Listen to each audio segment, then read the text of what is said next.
The president of the Pharmaceutical Society of Nigeria, PSN, pharmacist Professor Cyril Odianose Usifoh, along with other officials planning the 95th Annual National Conference of the Society, has outlined the events marking the conference, as well as the Society's readiness to host pharmacists and other stakeholders across the nation. In a press briefing held on Wednesday, 26 October 2022 at the Pharmacy House in Lagos. We welcome you most sincerely to this press briefing, and your presence is well valued. Essentially, the press briefing or conference is in respect of our upcoming national conference in Tin City, Jos. The 95th Annual Conference of the Pharmaceutical Society of Nigeria, PSN, will be holding in Jos in a few days' time, and it is pertinent to announce the program that will hold during the event, and the significance of the whole conference at this stage of our national lives. First of all, in one of my press conferences, precisely that preceding my inauguration as president of PSN in February, outlined our modest accomplishments in the few weeks of this administration and listed a couple of items we intend to achieve with this presidency in line with the 5-point agenda I shared with you. I'm happy to state that one of the items listed, in fact, the very first, which was to pursue the signing of the pharmacy bill into an act, has been achieved. Once again, I thank President Buhari for assenting to it, and also appreciate the efforts made by everyone involved in the drafting and lobbying for the signing of this bill to an act. It's a significant event because PCN Act will set the stage for a rebirth of pharmacy profession in tune with current realities. Emphasizing the importance of the conference with the theme Medicine Security in an Unstable Economy, Professor Usifoh stressed that in addition to achieving the signing of the Pharmacy Act, his administration is worried about the rate at which pharmacists, together with other health officials, flee from the country. Senators of pharmacists, while we celebrate the new Pharmacy Act, PCN Act, we have continued to pursue the other items in the 5-point agenda.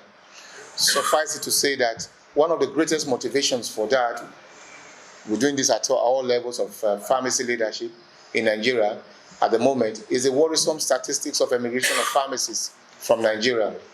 There is an unprecedented movement of pharmacists away from our country.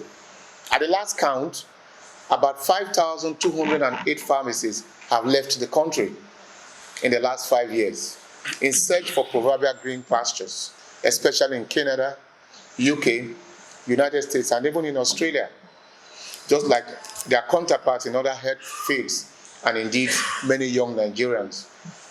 The PCN has also confirmed that 803 pharmacists collected letters of good standing from the council in 2021. The World Health Organization recommended ratio of healthcare workers to the population is 23 to 1,000, while in Nigeria it is an abysmal 1.95 to 1,000. This is for the entire health workforce. When expressed in terms of pharmacist component, there is 0.07 pharmacists to 1,000 people in Nigeria, or one pharmacist to over 14,000 Nigerians. According to the World Health Organization, the acceptable and recommended ratio of pharmacists to the population is 1 pharmacist to 2,000. As a professional body, there's only so much we can do to make the practice attractive enough to retain these young professionals. He added that the conference is planned against the backdrop, while stressing that funding, remuneration, and welfare leadership, shortage of staff, among other problems, contribute to experts leaving the shores of the country. Some of the causes of brain drain, as we have observed, include 1, poor health care funding, with gaps standing to close to $200 billion. This is responsible for the infrastructural deficit and pitiable working conditions for many healthcare workers. 2, distribution of the health workforce with more patronage of tertiary compared to primary health institutions, causing personnel at the tertiary institutions to be overworked. Over 60% of their clientele is composed of people with minor issues the primary level could have solved. Consequently, those who actually need tertiary care are delayed, with many dying or suffering irreversible damage before it gets to their turn to access care. Third point is a global shortage of healthcare workers with attendant migration to high-income countries, like I mentioned earlier. The fourth is the remuneration and welfare issues. If somebody is willing to pay you better and give you facilities you need to do your work, you can't stop the person from moving there. The fifth is contentious healthcare leadership and governance in multidisciplinary system. I want to profess some possible solutions from the PSN angle. Government can attempt to address the above causes of brain drain by 1, improve healthcare funding and fairness in financing, career progression and meaningful engagement of all healthcare workers. 3, respect, teamwork, and a health system governance that is fair to all categories of health workers. 4, recognition and remuneration for practice specialization. 5, improves work environment and benefits. 6, culture and interpersonal social networks, and training and development. Of course, there are other reasons, but these are the 7 we prefer. Nigeria currently contributes a great number of healthcare workers to the UK, Canada, Saudi Arabia, and high-income countries. This is both a blessing and a curse. It is a curse since it worsens our health system fragility and jeopardizes the ability of national and subnational entities to meet the health needs of their population.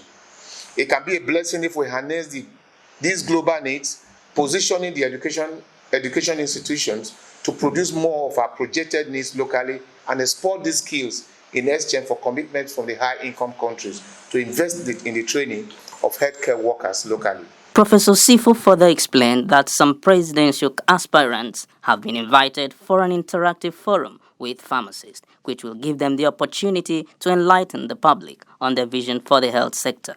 In an interview with CEO Africa, Professor Usifoh added, among other things, that the COVID-19 pandemic exposed the weaknesses of many countries' healthcare, including Nigeria. Well, I said earlier, which I'm sure you got it, some countries deliberately would not allow some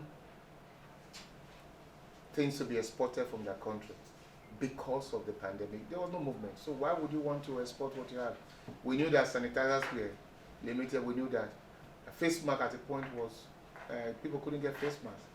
And there was even a time, I remember it was France that said, no export, nobody should export even chloroquine, whatever the case would be.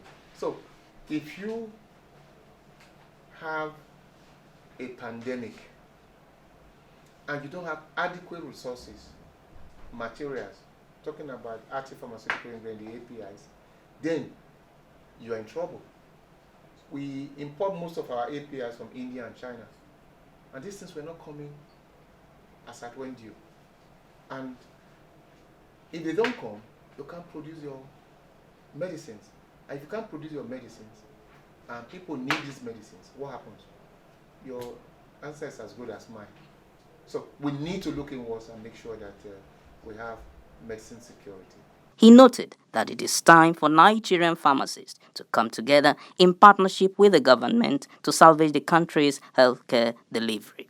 In his remarks, the chairman of the Conference Planning Committee, Pharmacist Victor Adekoye, who gave the details of all the plans that have been made for safety, welfare, leisure, and other logistics for the participants. For pharmacists to stay cool, calm, and be able to discuss issues that pertain to them. Just as the president said, we are not going to give room for campaigning for the presidential candidates. We are not going there for manifestos. We are specifically straight.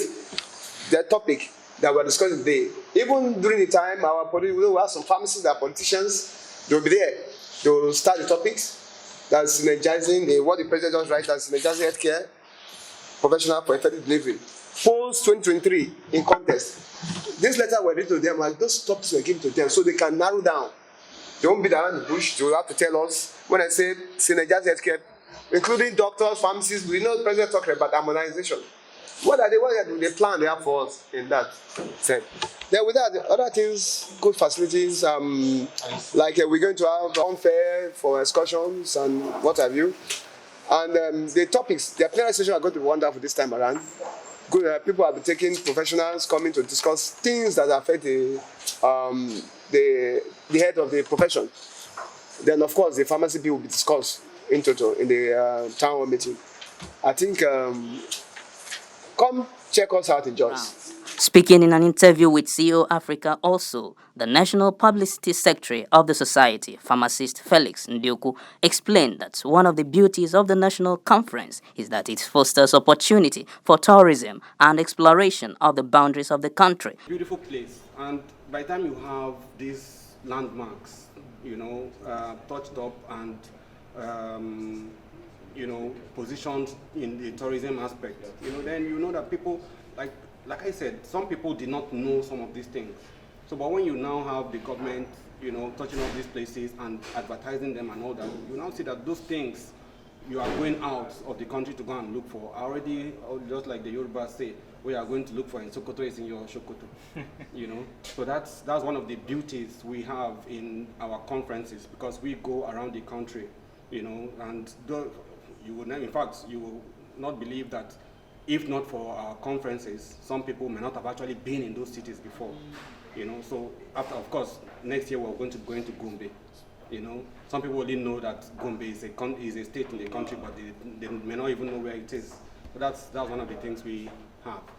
In addition to various media organizations, many members of the society, as well as officials from the Lagos State branch, were present, including Pharmacist Benga Falabi, National Secretary, Pharmacist Gafar Lanre Madeyin, National Treasurer, Pharmacist Iken Nambata, Assistant National Secretary. Others are Lagos Branch Chairman and his Vice, Pharmacist Iyola Bolagade and Pharmacist Babayemi, respectively. Pharmacist Quinsley Obeide, a member of the Conference Planning Committee, and Pharmacist Osemudiame Weni, the personal assistant to the President, Prof. Usifoh, and a host of other stakeholders were there also.